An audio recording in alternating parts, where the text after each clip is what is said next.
할렐루야. 오늘 이 아침에 나오신 여러분을 주님의 이름으로 축복합니다. 오늘은 8월 8일 성령강림부 11번째 주일이고 8월 2번째 주일입니다. 어제가 입주였고 내일 모레가 말복이라 무덥기는 하지만 공기가 이미 달라지고 있습니다. 계절의 변화와 이 시기를 누구든 거역하고 막을 수 없듯이 코로나가 있어도 우리 이 시대에 이보다 더한 시련과 도전이 있어도 얼마든지 이기고도 남는 하나님의 은혜가 저와 여러분에게 있는 줄 믿으시기 바랍니다.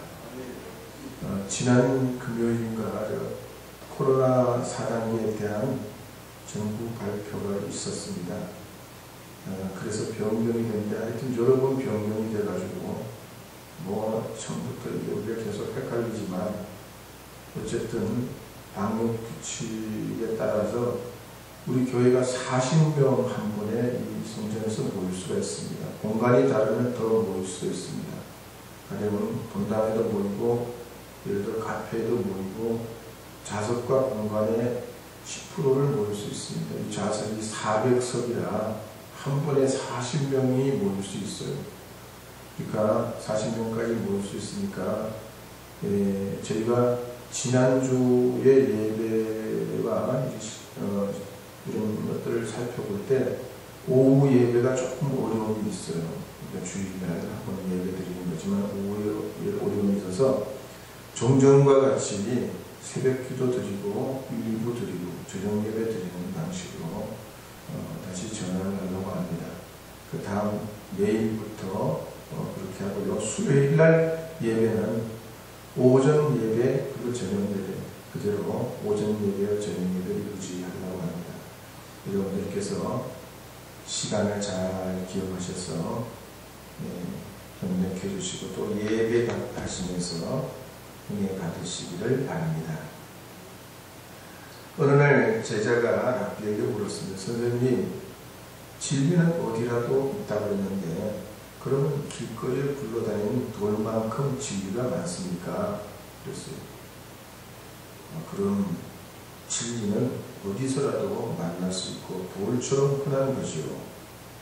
그런데 왜 사람들이 진리를 죽지 않는 걸까요? 진리라는 건 돌처럼 주어야 되기 때문에 허리를 굽히지 않으면 진리를 얻기 어려운데 사람들은 그 허리를 굽히기 싫어서 진리를 얻지 못한다네. 그랬습니다. 예배는 몸을 부리는 겁니다. 예배 자체란 말 자체가 몸을 하나님께 엎드려드립니다. 나는 죽었습니다. 저는 이제 주님의 것입니다. 저 재물처럼 제가 이제 주님 앞에 죽습니다. 나는 없고 주님만 영광 받아주시옵소서.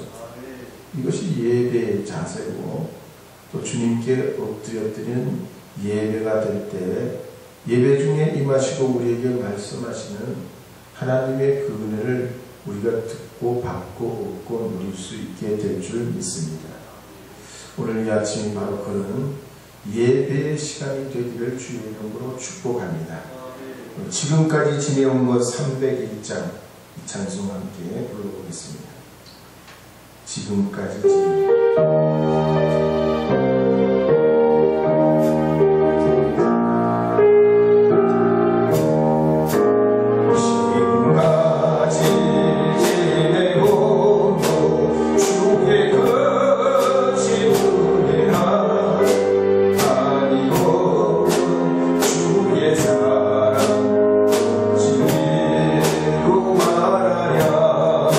자라게나 주의 손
찬송을 작곡한 박재홍 목사님이 지난주 8월 2일 날 하나님 나라로 가셨습니다.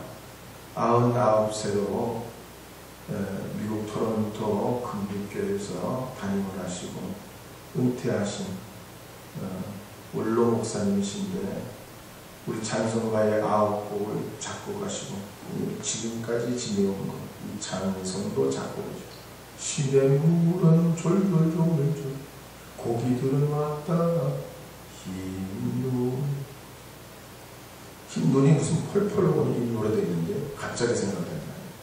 엄마 이리 와 요거 보세요 병아리 때 총총 이 노래는 동요 여러 가지 우리가 너무너무 어머니의 은혜 같은 노래를 박재홍 목사님이 한양대에 음대교수로 있다가 퇴직한 다음에 목사가 되어가지고 캐나다에서 목회하시다가 99세로 하나님 나라 하셨습니다. 참 좋은 찬송을 많이 남기시고 좋은 노래를 많이 남겼습니다. 여러분들도 평생에 좋은 것 좀 많이 남기셔서 자손 후손들이 하나님의 은혜로 살아가는 그런 은총을 얻고 누릴 수 있도록 하나님께서 큰 복을 내려주시기를 원합니다. 저는 오늘 아침 에베소서 4장 25절에서 5장 2절 말씀을 중심으로 하나님 영광이라는 제목으로 주님의 말씀을 선포하려 합니다. 바울이 로마 가문에서 에베소 교우들에게 이 에베소서를 쓴 목적은 예수님께서 하나 되게 하도록 자녀로 부르신 그 부름 앞에서 예수님의 사랑과 희생과 또 헌신과 은혜와 순결에 비추어서 자신의 삶을 살아갈 것을 권면하면서 그리스도를 몸으로 이룬 교회, 또 그리스도를 모퉁이 돌로 건물처럼 이루어가는 교회, 그리고 가정과 같이 아내와 남편이 있는 그런 교회는 하나님의 일치된 아름다운 교회가 되도록 건면하기 위해 이 에베소서를 썼습니다. 그 중에 우리가 지난 시간에도 봤지만 오늘 계속해서 에베소서 4장 25절, 26절, 27절 말씀까지 함께 읽어보겠습니다. 함께 읽겠습니다. 그런즉 거짓을 버리고 각각 그 이웃과 더불어 참된 것을 말하라. 이는 우리가 서로 지체가 됩니다. 분을 내어도 죄를 짓지 말며 해가 지도록 분을 품지 말고 마귀에게 틈을 주지 말라. 아멘. 중국 태산을 올라가려면 계단을 7,700계단을 올라가야 됩니다. 근데 이 태산보다 더 높은 것이 하나님 마음인데 하나님 마음을 어떻게 알 수 있겠습니까?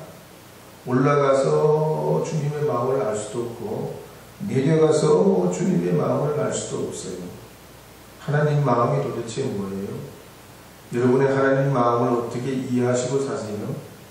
주님의 뜻대로 산다고 하는데 주의 뜻이 어디에 있나요?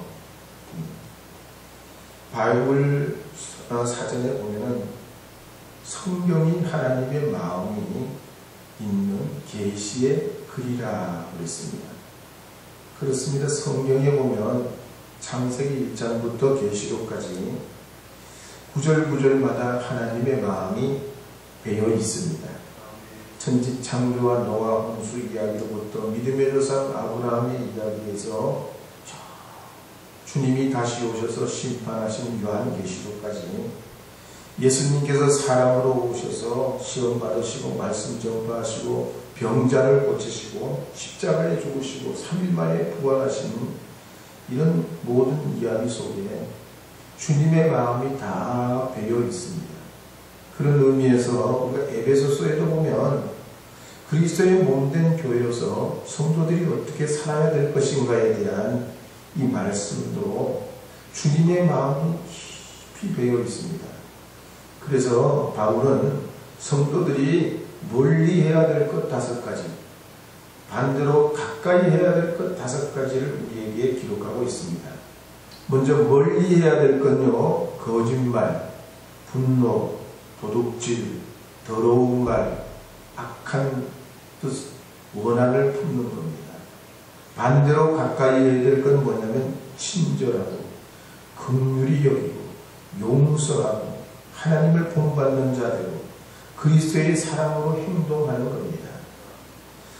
성경시대 이 에베소서는 로마 제국 안에서 네 번째로 큰 도시였기 때문에 또 항구였기 때문에 교통과 산업이 발달하고 곳곳에서 많은 문명과 이 문화가 이 에베소를 들어오고 나갔습니다. 그렇지만 좋은 것만 들어온 게 아니고 거기에 악하고 더럽고 추악하고 우상문화, 마술문화, 사람을 속이는 문화, 환락의 문화 이런 것들이 이 에베소를 들어오고 나갔는데 거기에 이 스스로 풀지 못하는 그들이 철학이나 지식으로 어떤 의지로 풀지 못하는 영적인 문제면서도 도덕적인 문제가 이 에베소에 고착이 되어 있었는데 그 가장 대표적인 것이 거짓말, 분노, 도둑질, 더러운 말, 원한을 품는 이거였단 말이죠. 여러분 어떠세요? 여러분은 태어나서 한 번도 거짓말 안 하셨어요? 그런 분 나오셔서 특성 한번 들어보겠습니다. 네. 심리학자 로버트 펠트만은 연구하면서 사람들은 첫 인사를 나눈 후 10분 안에도 3번 거짓말한다. 처음 딱 만나서 서로 상견례하고 자기를 소개하는데 그 10분 안에도 3번 거짓말한다는 거예요. 또 범죄 심리학자 폴 에크먼 박사도 말하기를 사람은 8분마다 한 번씩 하루에 최소한 180번 거짓말한다. 심리학자 벨라트 폴로도 147명의 학생들에게 일주일간 일기를 써오라. 그 대신 내가 좀 볼 거다. 그렇게 미리 말해놓고 학생들에게 일기를 써오게 했는데 그 일기를 나중에 다 조사해 봤더니 사람마다 한 번 반은 다 하루에 한 번 반은 일기장에도 거짓말로 쓰더라는 겁니다. 그러니까 사람들은 인간관계를 위해서도 거짓말하고 다른 사람의 관심을 끌기 위해서도 거짓말하고 이익을 얻기 위해서도 거짓말하고 아주 작은 것부터 큰 것까지 거짓말을 한다는 겁니다. 가령 새 신발을 샀으면 그게 싸구려라고 그럴까봐 부풀려가지고 10,000원짜리를 100,000원짜리로 한다든지 아니면 옷을 샀는데 시장에서 샀으면 어때? 시장표라고 해도 아무 상관이 없는데 백화점에서 샀다고 막 그러든지 그 점수를 시험 봤는데 몇 점 맞았냐? 그러면 30점 맞았다. 그래도 뭔 상관이요? 내가 30점 맞은 게. 더 그 다음에 열심히 하면 되는 건데 지가 내 대신 시험 봐주는 것도 아니고 30점 맞은 게 뭐가 그게 수치스러운 일이라고 70점 맞았다고 거짓말하고 사람 만나자고 그러면 아프지도 않는데 귀찮다고 내가 몸이 불편해서 못 만난다고 그러고 마음은 잔뜩하게 아주 먹구름처럼 우울한데 겉으로는 행복한처럼 그렇게 웃고 친구에게 이웃에게 아이들에게 남편에게 만나는 고객에게 날마다 거짓말을 한다는 거예요. 그래서 원숭이도 거짓말하고 새도 거짓말한다는 말이 있어요. 다 거짓말. 그러니까 주 53년경 바울이 3차 전도 여행 때 2년을 이 에베소에서 머물면서 온 힘을 다해가지고 하나님의 말씀을 강론하고 은혜를 끼치고 전도를 받은 이 에베소 교우들도 마찬가지였다는 거예요. 교회 안팎으로 뭐 거짓말, 분노, 도둑질, 더러운 말, 이 악의스러운 건 이걸 넘어서지 못하고 여기서 딱 걸려가지고 세상 사람인지 하나님 믿는 사람인지 이걸 넘어서지 못하고 늘 예수 믿기 전에 과거의 삶에서 붙들려 산다는 얘기예요. 그럴 때 이 바울은 4가지 명령으로 권면합니다. 적극적으로 참말을 해라. 버릴 건 버려야 된다. 하나님을 본받아라. 예수님 사랑으로 행동해야 된다. 문법적으로 보면 권면 정도가 아니라 명령하는 말로 아주 심각하게 말하고 있습니다.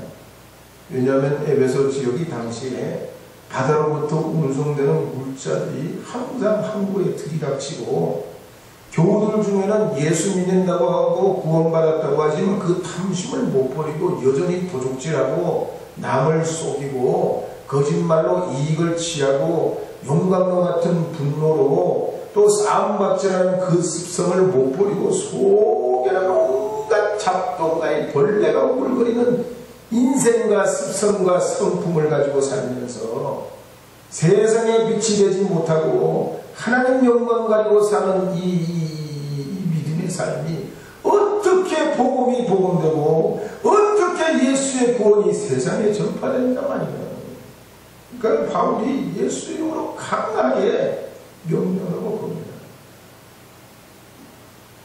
이남석 씨가 쓴 거짓말쟁이의 뇌를 해부한다는 책을 보면 거짓말과 심각한 몇 가지 질병을 우리에게 소개합니다.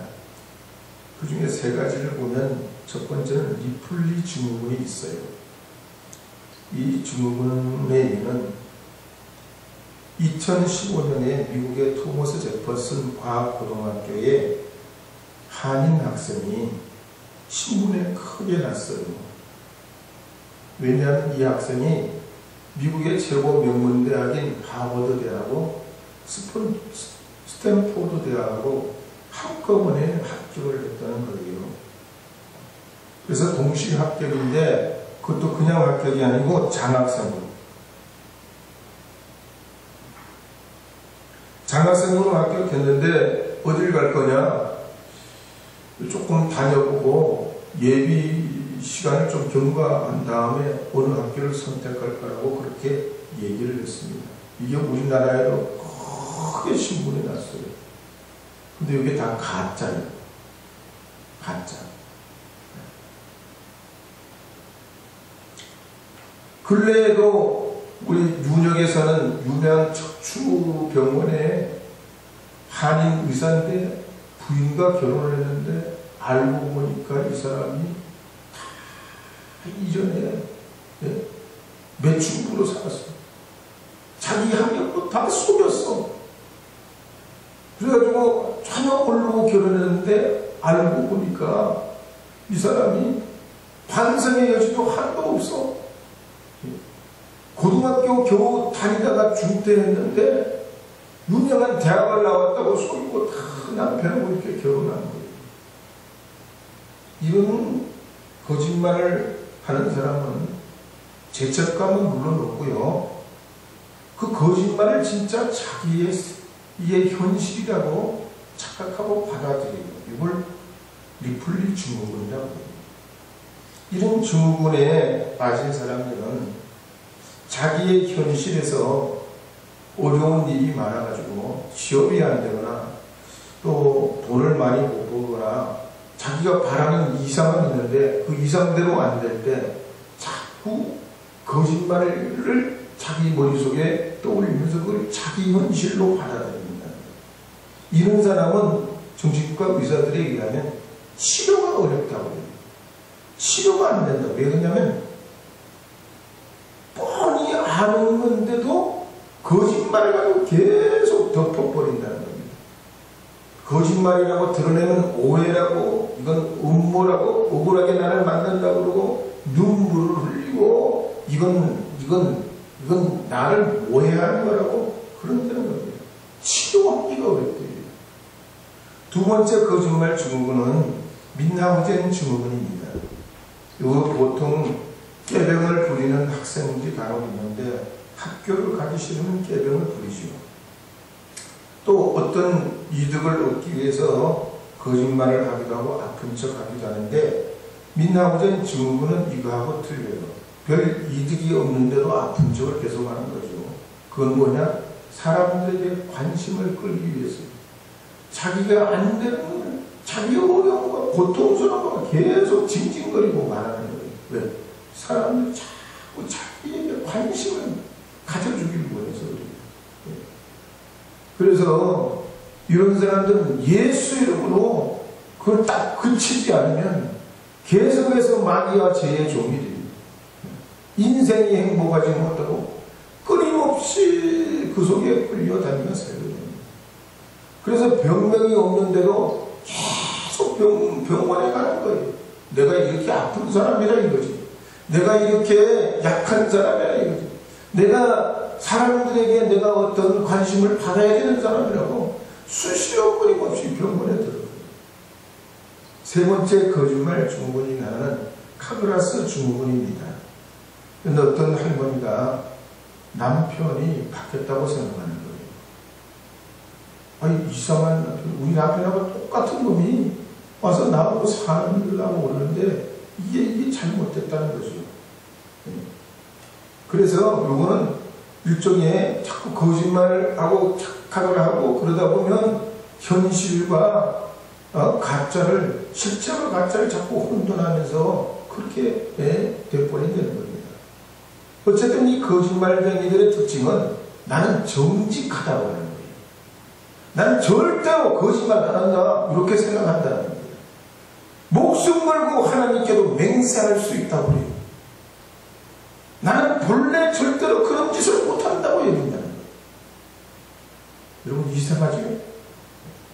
근데 거짓말쟁이가 아닌 사람은 내가 거짓말도 한다, 이렇게 인정을, 이게 달라요.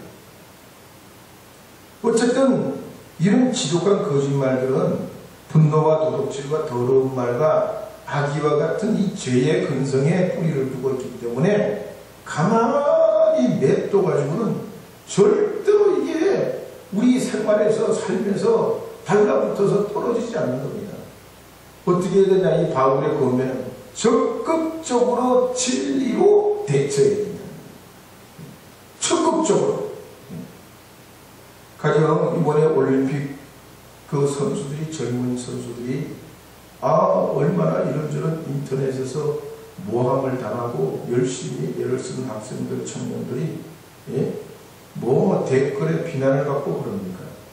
그 사람들의 진실은 가려지고 아닌 걸로 사람을 악의적인 댓글을 달아가지고 사람들을 곤욕스럽게 만드는 경우가 있어요. 사적인 거, 개인적인 이런 문제를 가지고 부풀려가지고 없는 걸 사람들에게 공격하고 그걸 만들어내고 뭐 그런단 말이죠. 그럴 때 어떻게 해야 되냐면 진실을 말하고 진실을 퍼뜨려야 예수 믿는 사람들은 복음만큼 진리를 말할 줄 알아야 된단 말이에요. 사람들이 보는 것은 항상 가짜와 거짓이 난무하게 되어 있어요. 그럴 때 믿는 믿음의 사람들은 진실의 편에 서야 된단 말이에요. 진리의 편에. 가령 탁구 신동이라는 신동민 선수가 작년에 고등학교를 안 갔어요. 중학교를 졸업하고 고등학교를 안 갔어요. 왜냐하면 탁구 프로니까 굳이 고등학교를 갈 필요가 없어요. 여러분도 그렇게 아시죠? 굳이 갈 필요 없어요. 고등학교 가지만 검정고시를 봐도 얼마든지 패스할 수 있어요. 대한항공에서 이 선수를 이제 자기 회사 소속으로 들어오라고 해서 거기로 들어가면서 고등학교는 안 갔어요. 근데 이 신유민 선수가 어릴 때부터 부모님과 늘 했던 얘기가 있답니다. 내가 자라서 돈을 벌면 좋은 일에 반드시 쓰겠다. 우리는 돈 벌면 항상 좋은 데 쓰자고, 먹고 살 만큼만 있으면 욕심내지 말자고. 그게 부모님과 늘 평상시에 얘기를 했대요. 그래가지고 이 사람이 작년에 들어가서 입사해서 첫 월급을 600만 원을 받았어요. 그걸 가지고 사회복지기관에 아이들의 신발을 600만 원어치 다 사줬어요. 우리 믿는 사람들이 그러잖아요. 11조 하면 대단히 손 떨려가잖아요. 안 믿는 사람도 선한 사람 많아요. 하나님 인정 안 해도 11조 아니라 15, 5조, 6조 하는 사람도 많아요. 다 성탄절날 기부하는 사람들 보세요. 김밥 많은 사람들, 식당 하는 사람들, 폐지 줍는 사람들, 그 사람들 예수 믿고 안 믿고 상관없이 설명하는 사람 많아요. 우리가 그래서 믿는 믿음의 사람이라면 좋은 말, 격려하는 말, 친절한 말로 자꾸 선포해야 돼요. 이 세상에는 인터넷의 기사와 언론은 벌떼처럼 날아들고 비방하고 헐뜯고 험담하고 깎아내리고 왜곡해요. 아예 직업이 있어요. 그걸로 먹고 사는, 그 댓글만 달고 먹고 사는, 매크로 프로그램 돌려가지고 거기서 그걸로 먹고 사는 그런 사람들도 있어요. 그러니까 그런 나쁜 소문이 이 사회에서 조장되지 못하도록, 그게 진리인 양 받아들여지지 않도록 우리가 살아가는 사회와 현실과 직장과 가정과 교회 안에서 참된 것이 보존되고 지켜지도록, 참 진리가 모든 사람들에게 인정되고 통용되고 그것이 사람들의 삶을 풍요롭게 하도록, 그것이 믿는 사람들의 삶의 의미고 사명이라는 거죠. 예수 믿으세요. 예수 믿어서도 중요하지만 예수 믿는 자의 삶이 중요하다는 얘기죠. 어떤 나피가 하인에게 비싸더라도 맛있는 음식을 사오라고 그랬습니다. 그랬더니 이 하인이 혀를 사가지고 왔어요. 이틀 뒤에 또 이번에는 제일 맛없는 음식을 사오라고 그랬는데 뭘 사왔다고요? 또 혀를 사왔어요. 아니, 비싼 거 사오라니까 혀를 사고, 제일 싼 걸 사오라고 해도 혀를 사오는데 왜 똑같은 혀를 사오냐? 탈무드에 나오는 얘기예요. 혀는 좋을 때도 혀지만 나쁠 때도 이 혀가 있다는 거예요. 여러분, 거짓말이 겉으로 보기에 긍정적인 효과가 있고 매끄럽게 보이고 융통성 있게 보이고 때로는 심지어 정의롭게 보이기까지도 합니다. 그러나 이 거짓말이 우리 가정에, 우리의 삶에, 이 사회에, 교회에, 이 나라와 민족 위에 거짓말이 뿌리를 내리고 악한 죄의 뿌리가 있는 이 거짓말이 계속해서 그렇게 되면 진리가 설 자리가 없게 되고 미래의 우리 자손 후손들이 다 피해자가 되는 것입니다.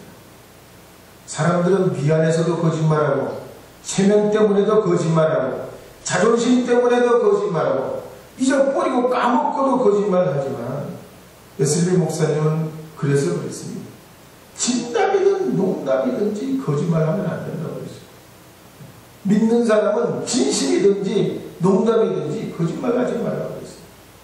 또 이 거짓이라는 것은 하나의 죄를 숨기기 위해서 또 다른 죄를 짓게 만드는 마귀의 수책이라고 했습니다.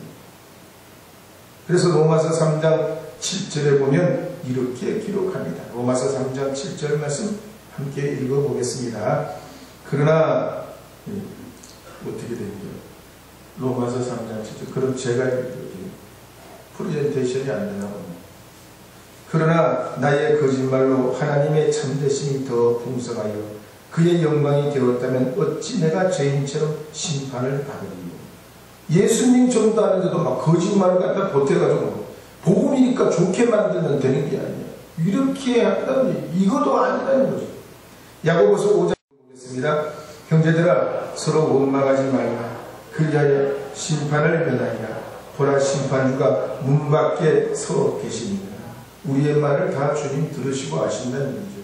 요한복음 12장 48절 말씀도 함께 읽어보겠습니다. 나를 저버리고 내 말을 받지 않는 자를 심판할 리가 있으니 곧 내가 한 그 말이 마지막 날에 그를 심판하리라.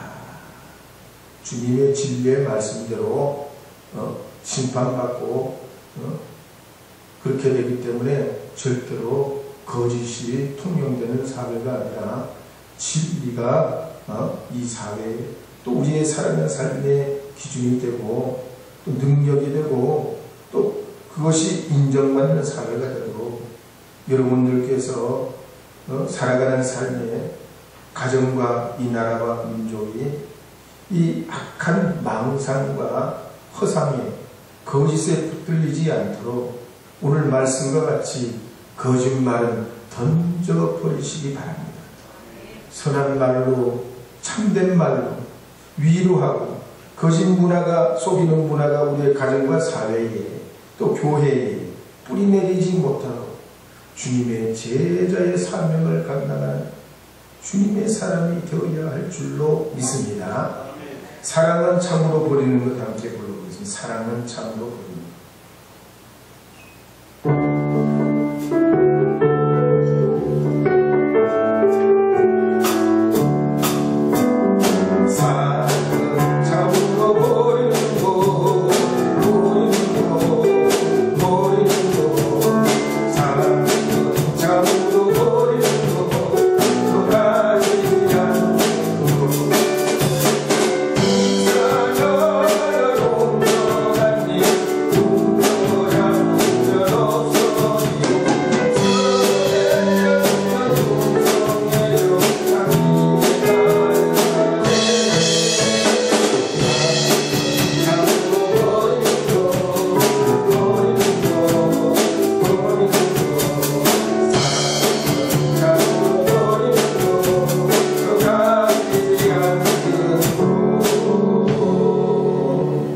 영국에 보면 그게 아닌데라는 작품이 있습니다. 이 작품은 이미경 작가가 쓴 작품인데요.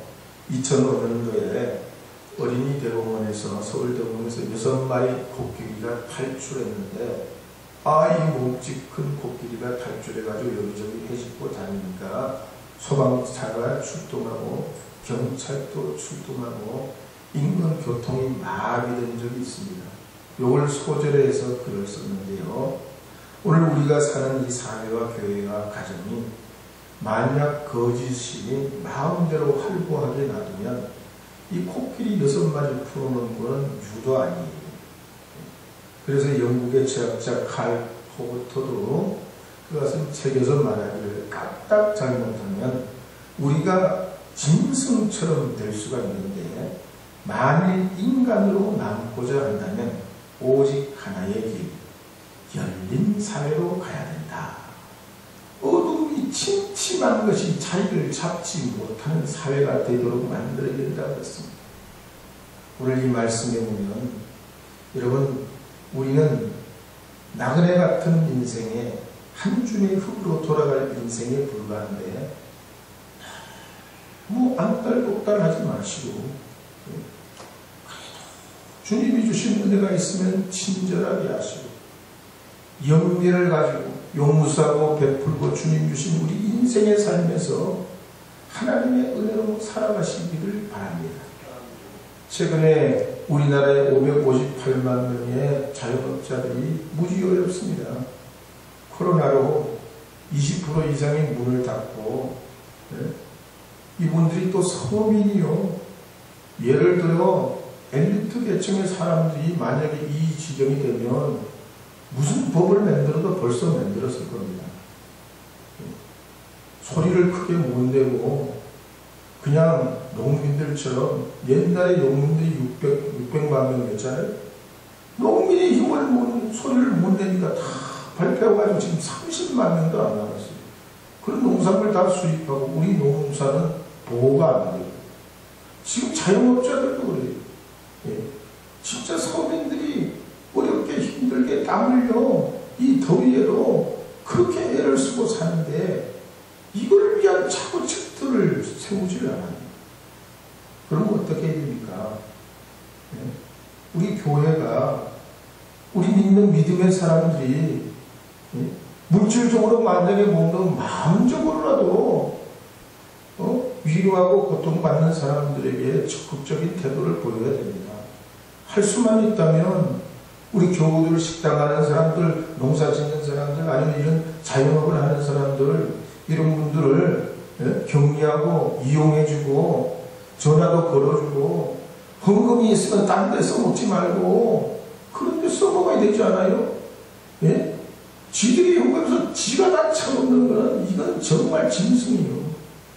하나님의 은혜로 주님이 우리에게 주신 귀한 건강과 삶의 은혜로 허락하신 것이 있다면 이 땅에 고통받고 어려움 당하는 이들을 위해서 몸된 형제된 교회로서의 사명을 우리가 감당해 나가려면 형제의 아픔과 어려움, 이웃의 고통과 그 괴로움에 대해서 우리가 하나님의 사랑으로 주님의 은혜로 진실을 말하고 하나님 영광을 위해 나갈 때에 하나님의 역사가 이 교회를 통해 복음이 복음되게 될 줄로 믿습니다.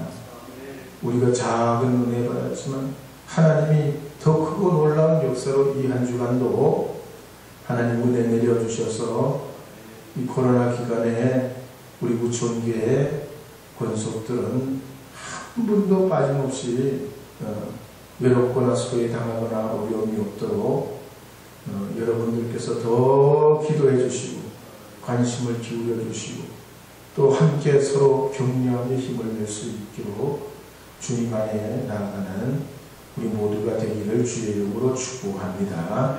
기도하겠습니다. 하나님, 주님의 은혜와 자비하신 그 사랑 그 은혜에 의지하여 저희들이 오늘도 주의 몸된 교회를 이루고 이 땅에 주의 복음으로 땅끝까지 이르러 증거하는 귀한 사명을 우리에게 허락하여 주셨사온데 우리의 내적으로 영적으로 하나님 앞에 여전히 거짓과 불의와 악한 것들이 우리 심령과 삶을 그릇되게 이끌어가지 못하도록 예수님 닮아가고 주님의 그 은혜를 따라 살아가도록 은혜 내려주시고 불의한 것 거짓된 것은 버려버릴 수 있는 믿음의 결단이 되게 하시고 우리 입술에 거짓이 달라붙지 못하도록 주님의 은혜로 사는 하나님의 사람들이 되게 해 주시옵소서. 그래서 모두가 주님 안에 이 평안한 저희들의 삶을 이루어가는 하나님의 축복의 위로자들이 되도록 은혜 베풀어 주시옵소서. 예수님의 이름으로 기도합니다. 아멘.